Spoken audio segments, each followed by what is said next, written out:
مجھ سے کہنے لگا میں یہ سوچا کرتا تھا عزت دولت اور شہرت یہ میری زندگی کا مقصد ہے، صرف 22 سال میں مجھے سب کچھ مل گیا، عزت بھی دولت بھی شہرت بھی، لیکن دل اسی طرح پریشان۔ 100 بار چمن مہکا 100 بار بہار آئی، دنیا کی وہی رونق دل کی وہی تنہائی، تو رونق بھی ہے بہار بھی ہے، پھر دل کیوں اداس ہے، پھر دل کیوں پریشان و غمگین ہے؟ کہ اس سوچ نے مجھے یہ مجبور کر دیا کہ میں نے مقصد کے انتخاب میں غلطی کھائی ہے۔ مقصد کے پانے کے بعد تو آدمی چین میں آتا ہے۔ مجھے اگر عزت دولت شہرت میرا مقصد ہے تو مجھے مل چکا ہے، پھر مجھے چین کیوں نہیں، پھر مجھے سکون کیوں نہیں؟ تو مجھے پتا چلا کہ نہیں، مقصد زندگی کچھ اور ہے۔ میں کہا شکر کرو تمہیں جلدی پتا چل گیا، بازے تو زندگی گزار جاتے ہیں اور انہیں موت تک نہیں ہوش رہتا کہ میں کیوں آیا تھا اور میرا کیا مقصد تھا۔ جو لوٹ آئیں کچھ کہنا نہیں، بس دیکھنا انہیں غور سے، جنہیں منزلوں پہ خبر ہوئی کہ یہ راستہ کوئی اور تھا۔ چل چل تھک گئے، جب آگے پہنچے تو دیکھو غلط جگہ آ گئے، واپس مڑنے کا وقت ختم ہو چکا ہے، شام ہو چکی ہے، اندھیرے چھا چکے ہیں، اب واپس مڑنے کا راستہ نہیں ہے۔ شکر کرو کہ اللہ تعالیٰ نے ہمیں ایمان کی دولت عطا فرمائی، اور تم 22 سال کے، تم جلدی 30 برس کی عمر میں ہی تمہیں ہوش آ گیا کہ نہیں میری زندگی کا مقصد کوئی اور ہے۔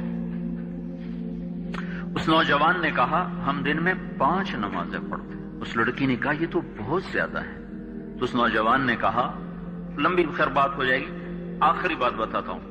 تو جب وہ بات ختم ہو گئی تو اس لڑکی نے آگے ہاتھ بڑھایا کہ اچھا خدا حافظ۔ تو اس نوجوان نے کہا میں آپ کو یہ ہاتھ نہیں لگا سکتا۔ اس لڑکی نے کہا کیوں؟ کہا یہ ہاتھ میری بیوی کی امانت ہے، یہ صرف اسی کو چھو سکتا ہے اور کسی کو نہیں چھو سکتا۔ تو لڑکی کھڑی تھی، اس کی چیخ نکلی اور زمین پہ گر گئی اور اس کی ہچکیاں لگ گئیں اور وہ پھوٹ پھوٹ کے رونے لگی اور کہنے لگی وہ لڑکی کتنی خوش قسمت ہے جس کے تم خامند ہو، کاش یورپ کے مرد بھی ایسے ہوتے۔ اور روتی ہوئی آنسو بہاتی ہوئی اٹھ کے چل دی۔ تو اشفاق مرحوم کہنے لگے میں نے اپنی بیوی سے کہا بانو آج وہ تبلیغ ہوئی ہے کہ لاکھوں کتابیں چھپ کر بھی وہ پیغام نہ پہنچتا جو یہ لڑکا اپنے عمل سے پہنچا گیا۔ تو ہمیں ایک زندگی کا میرے عزیزوں مقصد ملا ہے، اللہ ہماری منزل ہے، ہم اللہ کو سامنے رکھ کے زندگی گزارنے والے ہیں، ہم آزاد نہیں ہیں، ہمیں اللہ دیکھ رہا ہے، ہماری اللہ سن رہا ہے، اللہ ہمارے ساتھ ہے، اندھیرے میں اجالے میں تنہائی میں کسی سے بھی چھپ جاؤ، اللہ سے نہیں چھپ سکتے، کہیں چلے جاؤ، کی تیاری کرتے ہوئے زندگی گزارنا یہ کامیاب زندگی ہے۔ تو کہیں ایسا نہ ہو کہ میرا اللہ کہہ دے وَامْتَازُوا الْيَوْمَ أَيُّهَا الْمُجْرِمُونَ، ان کو الگ کر دو اور مجرموں کی صف میں کھڑا کر دو، تو پھر کوئی حال نہ ہوگا۔ اللہ کے نبی نے کہا کتنی عورتیں ہوں گی جن کو سر کے بالوں سے فرشتے پکڑ کے گھسیٹ رہے ہوں گے اور وہ کہیں گی ہائے ہمیں بچا لو، ہائے ہمیں بچا لو۔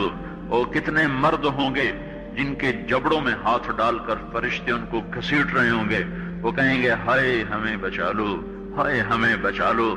تو اس وقت اللہ کہے گا اولم نعمرکم ما یتذکر فیہ من تذکر وجاءکم النذیر، میرے بندے یہ چند آنسو دنیا میں بہا لیتا، جو آج تو کر رہا ہے دہائیاں دے رہا ہے، یہ تو دنیا میں دے لیتا تو آج اپنے رب کی رحمت کو دیکھتا۔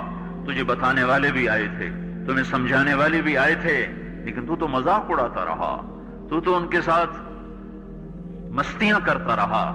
آج دیکھ ایمان والے کتنے اونچے جا رہے ہیں، اور جنہوں نے مجھے راضی کیا وہ کتنی بلندیوں کا سفر کر رہے ہیں، اور ان کے ساتھ میں کیا کرنے لگا ہوں۔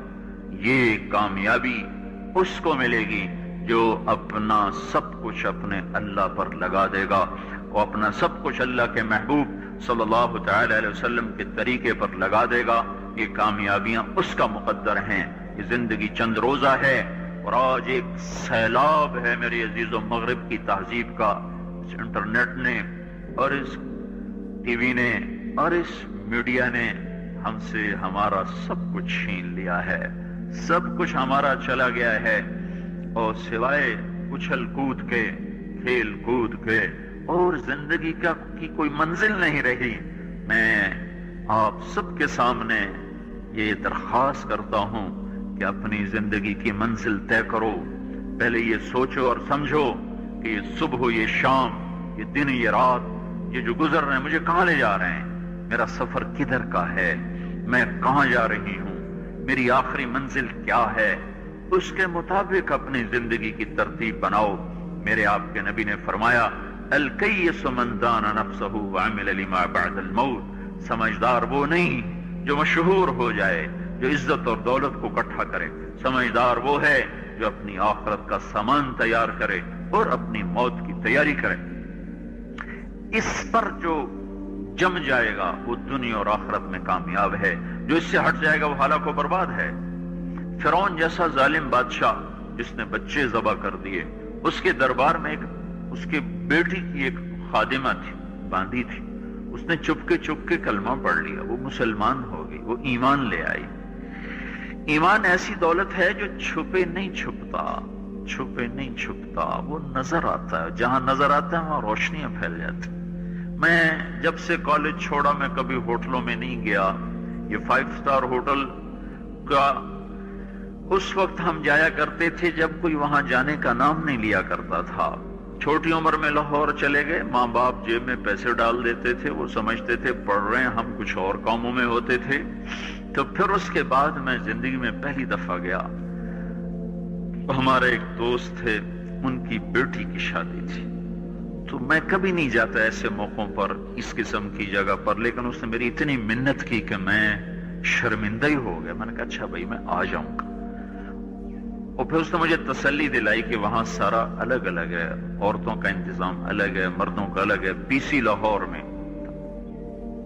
تو میں نے کوئی 30-32 برس کے بعد اس ہوٹل میں قدم رکھا، ماضی کے دھندلکوں میں جھانکتے کتنی صبحیں کتنی شامیں وہاں گزری ہوئی تھیں غفلت کی۔ تو میں جب وہاں سے نکلنے لگا کھانے کے بعد، تو عورتیں نکل رہی تھیں، اکثر بے پرد تھیں، تو وہاں گیلری میں مجھے کسی نے روک لیا، مجھ سے بات کرنے لگ گیا، میں کھڑا ہو گیا، دائیں بائیں کچھ اور عورتیں کھڑی تھی، اتنے میں سب کی نظر پیچھے لگی، عورتوں کے بھی مردوں کے بھی۔ تو مجھے سمجھ میں نہیں آیا کہ یہ نظریں پیچھے کیوں اٹھ رہی۔ کیا دیکھا، میرے قریب سے ایک خاتون گزری جو سر سے لے کر پاؤں تک مکمل برقعے میں، ہاتھوں پہ بھی دستانے تھے اور پاؤں میں جرابیں تھیں، اور ایک بالکل سادہ سا برقع انہوں نے پہنا ہوا تھا۔ جب وہ گزری ہے تو ایک دم سناٹا چھا گیا، سارے عورتوں پر بھی سارے مردوں پر بھی۔ تو مجھے اس وقت خیال آیا کہ یہ حق ہے، یہ سورج جب چمکتا ہے تو ہر ایک کو اس کی روشنی نظر آتی ہے۔ وہ عورت اتنے اعتماد سے گزری، ورنہ ایسے ماحول میں تو جنہوں نے پردے کیے ہوتے ہیں وہ پردے اتار دیتے، سر سے دوپٹے اتار دیتے، وہ اس میں اس طرح گزری، سب کی نظریں شرم و حیا سے جھک گئیں۔ وہ عورتیں جن کے دوپٹے کہیں جا رہے تھے ان کی بھی نظریں شرم و حیا کی وجہ سے جھک گئیں۔ یہ مسلمان عورت کی پہچان ہے، یہ فاطمہ کی بیٹی ہے، یہ خدیجہ کی بیٹی ہے، یہ مغرب کی ننگی بیٹی نہیں ہے کہ جہاں ماں بیٹی کا تصور ختم کر دیا گیا ہے۔ اب وہ گندگی ہماری طرف پھینکنا چاہتے ہیں، وہ ہمیں یہ گند چاٹنے پر لگانا چاہتے ہیں، اور ہم اللہ کی منت کر رہے ہیں یا اللہ تو اس نظام کو توڑ دے۔ ہماری تو بے بسی ہے، ہماری بیٹیوں کے سر سے دوپٹے اتر گئے، کپڑے مختصر ہو گئے، عجب حال ہے۔ حیا پتہ نہیں کہاں ہی روٹ کے چلا گیا، نظر ہی نہیں آتا۔ پہاڑوں میں جا کے بھی ڈھونڈا، وہاں بھی نہیں ملا، صحراؤں میں گئے، دریاؤں میں گئے، کہیں نہیں ملا۔ کبھی ایک صفت ہوا کرتی تھی، آج پتہ نہیں کہاں سے ملے گی، کس بازار سے ملے گی، وہ منڈیاں ہی بند ہو گئیں۔ جس قوم کی بچیاں ناچ گانے کو اپنا شعار اور شوق بنا لیں، ان کی نسل سے اب خالد بن ولید نہیں پیدا ہو سکتے، ناچنے والے ہی پیدا ہوں گے۔ محمد بن قاسم نہیں پیدا ہو سکتے، طارق بن زیاد نہیں پیدا ہو سکتے۔ یہ جلسے جلوس نکل رہے ہیں نا توہین رسالت پر، تو مجھے اس پر اور رونا آ رہا ہے کہ یہ دیوانے کیا کر رہے ہیں، اپنی دکانیں جلا رہے ہیں، اپنے ہی گھر جلا رہے ہیں، غریب لوگوں کے موٹر سائیکل جلا رہے ہیں۔ مجھے صلاح الدین یاد آیا، میں بہت رویا۔ وہ بھی کسی ماں کا جنا ہی ہوا تھا۔ اس کے زمانے میں کرک، ایک ہمارے پاکستان میں کرک ہے، ایک اردن میں کرک ہے، اونچی پہاڑی پر وہ شہر ہے اور بڑا دشوار قلعہ ہے۔ اس پر ایک حکمران تھا عیسائی، اس کا نام تھا ریجنالڈ۔ تو کرک کے قریب سے قافلے گزرتے تھے حج کے، تو اس نے ایک دفعہ حاجیوں کے قافلے پہ حملہ کیا اور کہنے لگا بلاؤ اپنے محمد کو تمہاری مدد کرے، اور سارے حاجیوں کو تعطیق کر دیا۔ اور دوسری دفعہ اس نے بحری بیڑا تیار کیا اور مدینے پر حملہ کرنے کے لیے وہ بندرگاہ تک پہنچا ینبو کی، لیکن موسمی حالات سازگار نہ تھے تو واپس ہو گیا۔ تو حطین کی لڑائی ہوئی ہے فلسطین میں، جس میں سارا یورپ اپنی طاقت کے ساتھ میدان میں اترا تھا، اور ادھر تنہا صلاح الدین ایوبی رحمت اللہ علیہ اکیلا اس لشکر سے ٹکرایا تھا، اور انہیں اس میں ساری رومن امپائر کو شکست ہوئی تھی، تو بڑے بڑے بادشاہ اس میں گرفتار ہوئے، تو اس میں ریجنالڈ بھی گرفتار ہو کے آیا۔ تو کوئی 12 بادشاہ تھے ریاستوں کے جو سامنے اس کے پیش کیے گئے، تو پیاس کی شدت سے سب کا برا حال تھا، تو صلاح الدین نے سب کو پانی پیش کیا، ریجنالڈ کو نہیں پیش کیا۔ تو یروشلم کا جو بادشاہ تھا ہمفرے، اس نے اپنا پانی بچا کے اس کو دیا۔ تو صلاح الدین نے کہا یہ پانی تو دے رہا ہے، میں نہیں دے رہا ہوں۔ اسلام میں یہ ہے جب کسی کو پانی پلا دو تو اس پہ تم ہاتھ نہیں اٹھا سکتے، یہ امن کی نشانی۔ تو صلاح الدین نے فوراً اسے کہا یہ پانی تو نے دیا، میں نے نہیں دیا۔ تو پھر انہوں نے ریجنالڈ کو اسلام کی دعوت دی کہ تو مسلمان ہو جا، میں تجھے دعوت دیتا ہوں۔ اس نے انکار کر دیا، کہا میں نہیں ہوتا۔ تو انہوں نے کہا میں نے تیرے قتل کی 2 دفعہ قسم کھائی تھی، ایک جب تو مدینے پہ حملہ آور ہوا تھا تو میں نے قسم کھائی تھی میں تجھے اپنے ہاتھوں سے قتل کروں گا، اور دوسری دفعہ جب تم نے حاجیوں پہ حملہ کر کے کہا تھا بلاؤ محمد کو، تو میں نے قسم کھائی تھی کہ مجھے اللہ نے موقع دیا تو میں اپنے ہاتھ سے تیری گردن اڑاؤں گا۔ آج محمد کا ادنا غلام، آج محمد کا ادنا غلام تیری اس بات پر یہ فریضہ ادا کرنے کے لیے آ رہا ہے، اور اپنی تلوار سے اس کی گردن اڑائی، وہ پیچھے لٹک گئی، پوری نہیں اڑی، پیچھے لٹک گئی، خوفناک منظر بن گیا۔ تو سارے بادشاہوں پہ کب کبھی طاری ہو گئی۔ تو صلاح الدین فرمانے لگے ہمارے مذہب میں یہ نہیں ہے، بادشاہوں کے ساتھ ہم بادشاہوں جیسا ہی سلوک کرتے ہیں، پر یہ حدود سے آگے چلا گیا تھا۔ اب مجھے یہ قصہ بھولا ہوا تھا، مجھے انہی حادثوں میں، انہی ہنگاموں میں وہ یاد آیا، تو بعد تنہائیوں میں بیٹھ کے بے بسی کے آنسو بہہ جاتے ہیں، اور اس کے سوا کوئی چارہ نہیں ہے۔ ہماری ساری نسل موسیقی میں ڈوب چکی ہے، جو بدن سرتال پہ تھرکتے ہوں، جو بدن موسیقی کے اوپر ہلتے ہوں، رقص میں آتے ہوں، ان پہ کانٹے ہی اگیں گے، ان پہ صلاح الدین کا پھول نہیں اگ سکتا، ان میں محمد بن قاسم کے پھول نہیں اگ سکتے۔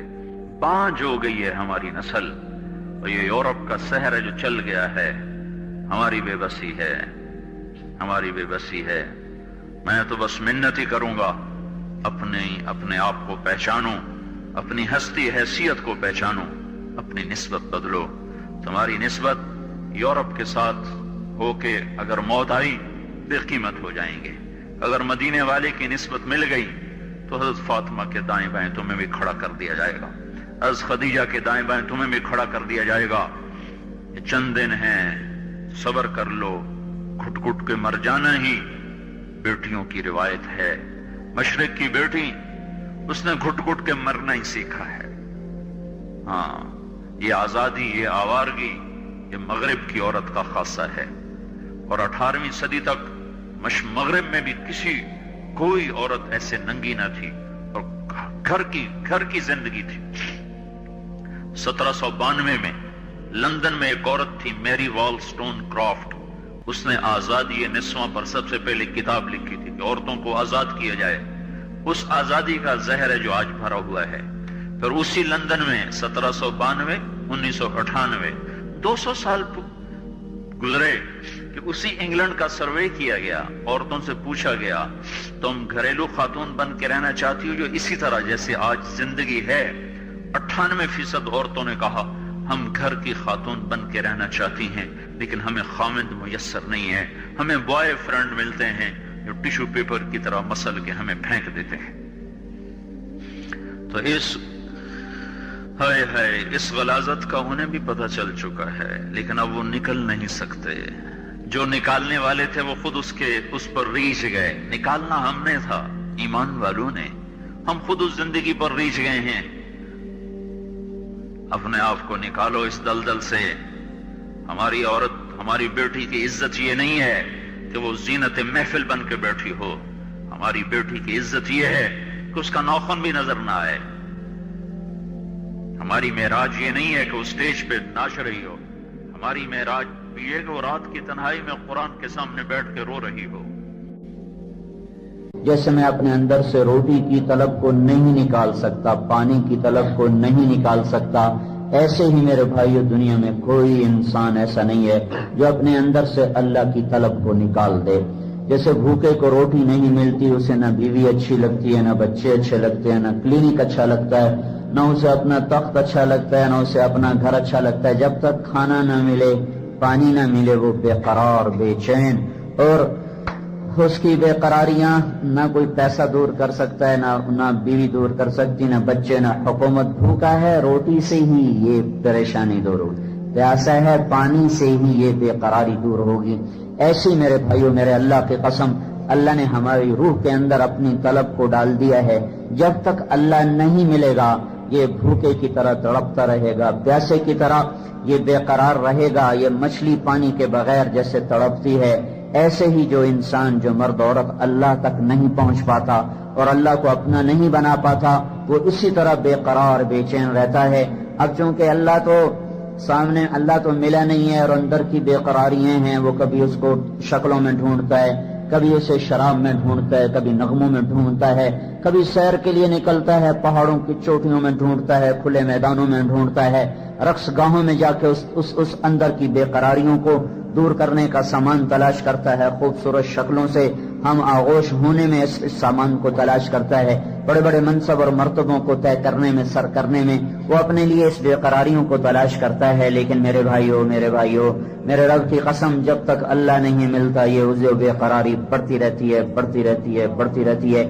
جو ہی اللہ ملتا ہے، ایسے جیسے زخم پہ مرہم لگا، اور جیسے تھکے ہوئے کو بستر ملا، جیسے بھوکے کو روٹی ملی، جیسے پیاسے کو پانی ملا، جیسے بھٹکے ہوئے کو راہ ملی، جیسے مسافر کو گھر ملا، جیسے یہ بے قراریاں قرار میں بدلتی ہیں، ایسے میرے بھائیو جس بھائی کو، جس مرد عورت کو اللہ مل جاتا ہے وہ اس سے زیادہ قرار پا جاتا ہے، چین پا جاتا ہے، سکون پا جاتا ہے، جس کو اللہ کہتا ہے الا، چیلنج ہے میرا، الا سنو، الا پہاڑ والو تم بھی سنو، الا میدان والو تم بھی سنو، الا شہر دیہاتی تم بھی سنو، کالے گورے الا الا الا، سنو سنو جن و انس سنو، کالے گورے سنو، مرد عورت سنو، مالدار فقیر سنو، خوبصورت بدصورت سنو، کیا ہے؟ بذکر اللہ تطمئن القلوب، صرف اللہ کی یاد میں چین پاؤ گے۔ بذکر اللہ تطمئن القلوب، بذکر اللہ، صرف اللہ کو پا لینے میں تمہیں دل کا اطمینان نصیب ہوگا۔ ہاں، مجھے بہت سے لوگوں نے کہا ہم ذکر کرتے ہیں پھر بھی چین نہیں آتا۔ ذکر زبان کا فعل نہیں ہے، زبان اس کے اظہار کی جگہ ہے۔ ذکر کہتے ہیں یاد کو، اور یاد دل کا کام ہے، زبان اس کا اظہار کرتی ہے۔ فلاں یاد آ رہا ہے، فلاں کی یاد آ رہی ہے، تو زبان نے اس کیفیت کا اظہار کیا ہے اور دل اس کیفیت میں مبتلا ہے۔ بے ذکر اللہ، جن کا دل اللہ کی یاد میں مگن ہو جاتا ہے، اللہ انہیں سارے غموں سے بے غم کر کر انہیں چین و سکون نصیب فرما دیتا ہے۔ جو زبان سے ذکر کرتے ہیں انہیں بھی اللہ دیتا ہے، لیکن یہ جو وعدہ ہے، وعدہ بے ذکر اللہ، اللہ کی یاد میں، یاد دل کا کام ہے، زبان کا نہیں۔ جب گھر یاد آتا ہے تو کوئی بیٹھ کے کرتا ہے گھر گھر گھر گھر ہے، جب کسی کو ہے بیٹا یاد آتا ہے سفر میں تو وہ تسبیح نہیں پڑتا، بیٹا بیٹا بیٹا بیٹا، ایک کیفیت دل میں پیدا ہوتی ہے، وہ زبان پہ اس کا اظہار ہوتا ہے۔ لیکن میرے بھائیو، اللہ کا نام زبان سے لینا بھی نفع سے خالی نہیں۔ سبحان اللہ والحمد للہ تملأان ما بین السماء والارض، جو آدمی ایک دفعہ کہتا ہے سبحان اللہ والحمد للہ تو زمین آسمان کا درمیانی سارا خلا اس کے اجر سے بھر دیا جاتا ہے۔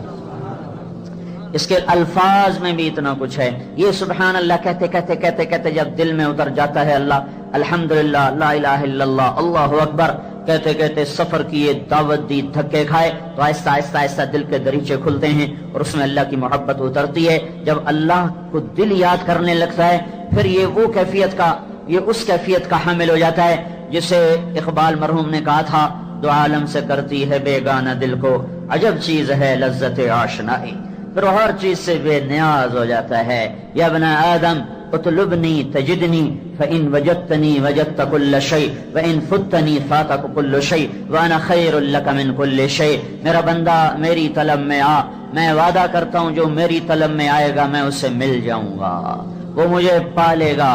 تم روٹی کی طلب میں نکلو، تمہارے اللہ کا وعدہ نہیں ہے کہ دے یا نہ دے، لیکن تم اللہ کی طلب میں نکلو تو اللہ تعالیٰ کہتا ہے میرا وعدہ ہے تو میری طلب میں آ، میں تجھے ملوں گا، بلکہ تو ایک بالشت آئے گا میں دو بالشت آؤں گا، تو ایک بالشت آئے گا میں ایک ہاتھ آؤں گا، تو ایک ہاتھ آئے گا میں دو ہاتھ آؤں گا۔ من اتانی یمشی اتیتہ ہرولا، تو چل کے آئے گا میں دوڑ کے آؤں گا۔ تو میرے بھائیو، اللہ کو پا لینا مقصد زندگی ہے، اللہ کو پا لینا مقصد زندگی ہے۔ اللہ مل کر کبھی کوئی ناکام نہ ہوا اور اللہ کو کھو کر کبھی کوئی کامیاب نہ ہوا، اللہ کو پانے کے بعد کبھی کوئی بے چین نہ ہوا اور اللہ کو کھو دینے کے بعد کبھی کسی نے چین نہ پایا۔ اللہ کو پانے والے سولیوں پہ لٹکے مسکراتے ہوئے لٹکے، آگ میں جل گئے مسکراتے ہوئے جل گئے، گوشت کنگھیوں کے لوہے کی کنگھیوں سے، ان کی بوٹیوں سے، ان کی ہڈیوں سے اتار دیا گیا اور وہ مسکراتے ہوئے سہتے چلے گئے، اور انہیں آروں سے چیرا گیا، انہوں نے اف نہ کی، ان کو ذبح کیا گیا، انہوں نے آہ نہ کی۔ وہ ہر حال میں وہ اطمینان، چین، سکون، کامیابیوں کے منزلیں طے کرتے چلے گئے۔ میرے بھائیو، اس وقت کی سب سے بڑی غفلت یہ ہے کہ میں آپ اللہ کو سامنے رکھ کر زندگی نہیں گزار رہے، اللہ کی طلب میں نہیں چل رہے، اللہ کی طرف جانے والی راہوں کو چھوڑا ہوا ہے۔ فیصلہ آباد سے میں چلا، مری میرا آنا تھا، تو مری کی سڑک کو اختیار کرتے کرتے کرتے مغرب کی نماز میں پہنچ گیا۔ ہم سب اللہ کی طرف کے مسافر ہیں، ہم آخرت کے مسافر ہیں، آخرت کے راہی ہیں۔ یہ دنیا اللہ نے مسافر خانہ بنایا ہے، یہ دھوکے کا گھر ہے۔ اللہ کہتا ہے متاع الغرور دار الغرور، یہ مچھر کا پر بھی نہیں ہے۔ اللہ کا نبی کہتا ہے لا تساوی جناح بعود، یہ مکڑی کے جالے کی طرح بے حیثیت ہے۔ بیت العنکبوت، یہ ریت کے پانی کی طرح ہے۔ کسراب بقیعۃ یحسبہ الظمآن ماء، جس سے سڑک پر پانی نظر آتا ہے، وہ پانی آگے گیا وہ دور ہو گیا، وہ پانی آگے گیا وہ دور ہو گیا۔ پیاسا چلتا رہا، پانی نہ ملا، پیاسا تڑپ تڑپ کے مر گیا۔ یہ دنیا گزرگاہ تھی، میں نے منزل بنا لیا۔ یہ مسافر خانہ تھا، میں نے گھر بنا لیا۔ یہ امتحان کی جگہ تھی، میں نے لذتوں کی جگہ بنا لیا۔ تو ہماری سوچ بدل گئی۔ اللہ تعالیٰ، یہ کئی لوگ کہتے ہیں مسلمانوں پہ اتنی تنگی کیوں ہے، کافروں کو اتنی چھوٹ کیوں ہے؟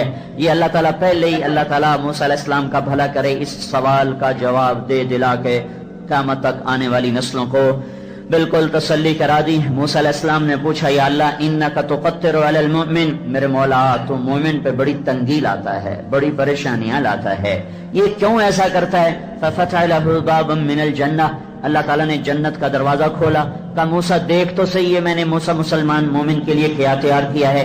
جب دیکھا جنت کو، تجری من تحتها الانہار، اور مساکن طیبہ، اور جنتان ذوات افنان، اور جنتان مدہامتان، اور عینان تجریان، اور عینان نضاختان، اور من کل فاکہۃ زوجان، اور فاکہۃ ونخل ورمان، اور متکئین علی فرش بطائنها من استبرق وجنى الجنتین دان، اور متکئین علی رفرف خضر وعبقری حسان، اور فیہن قاصرات الطرف لم یطمثہن انس قبلہم ولا جان، اور ادھر فیہن خیرات حسان، اوپر کأنہن الیاقوت والمرجان، اور نیچے مقصورات فی الخیام لم یطمثہن انس قبلہم ولا جان۔ یہ سورہ رحمان کو دیکھو اللہ نے کیسے جنت کو خوبصورت انداز میں بیان کیا ہے۔ موسیٰ علیہ السلام نے جب جنت کو دیکھا کہ وعزتک وجلالک وعلو مکانک، میرے اللہ مجھے تیری عزت کی قسم، تیرے جلال کی قسم، تیری بلندی کی قسم، اگر مسلمان کے ہاتھ کٹے ہوئے ہوں، پاؤں کٹے ہوئے ہوں، اور ناک کے بل زمین پہ رگڑا کھا رہا ہو،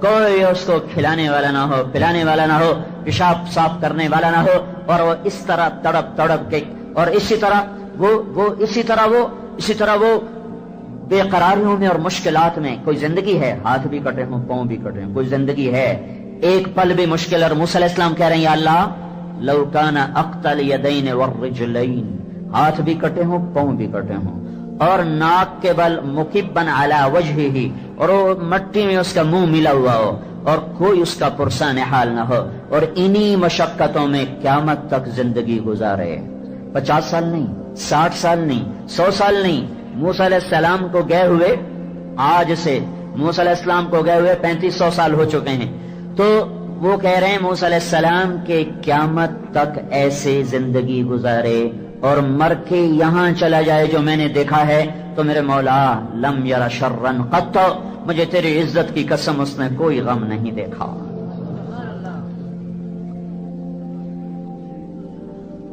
پھر موسیٰ علیہ السلام نے کہا یا اللہ انک توسع علی الکافر، یا اللہ تو کافر کو بڑی چھوٹ دیتا ہے، بڑی ڈھیل دیتا ہے۔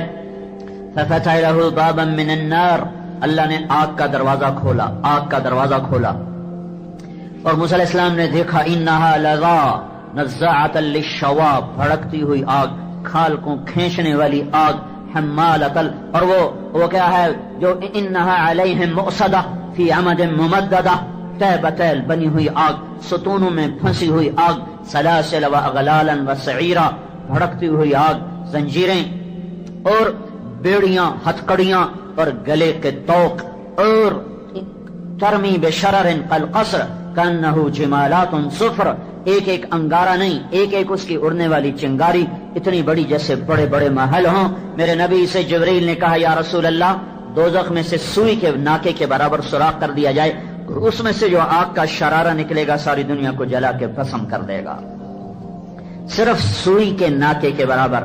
ایک لوٹا پانی، ایک لوٹا پانی 7 سمندر میں ڈال دیا جائے، دوزخ کے پانی کا ایک لوٹا 7 سمندر میں ڈال دیا جائے، 7 سمندر ابلنے لگ جائیں گے، کھولنے لگ جائیں گے، کھولنے لگ جائیں گے، اس میں جو لوہا پگھل رہا ہے، جو سیسا پگھل رہا ہے، وہ ایسے ڈالا جائے گا، بڑے بڑے وہ پیالوں میں ڈالا جائے گا، حوضوں میں ڈالا جائے گا، بڑے بڑے وہ جگہوں میں ڈالا جائے گا، پھر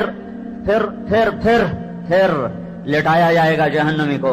گانا سننے والا، گانا گانے والا، گانا سننے والا، وہ سارا کھولتا ہوا سیسا لوہا اس کے کان میں ڈالا جائے گا، اس کے کانوں میں ادھر سے بھی ڈالا جائے گا، ادھر سے بھی ڈالا جائے گا۔ کان میں تیلی مارو نا تو درد ہوتا ہے، ایک چھوٹا سا تیلا کان میں مارو تو درد ہوتا ہے۔ جس کے کانوں میں جہنم کی آگ کا پگھلا ہوا سیسا ڈال دیا جائے گا، وہ کہاں جائے گا، وہ کیا کرے گا، وہ کہاں جائے گا، وہ کیا کرے گا؟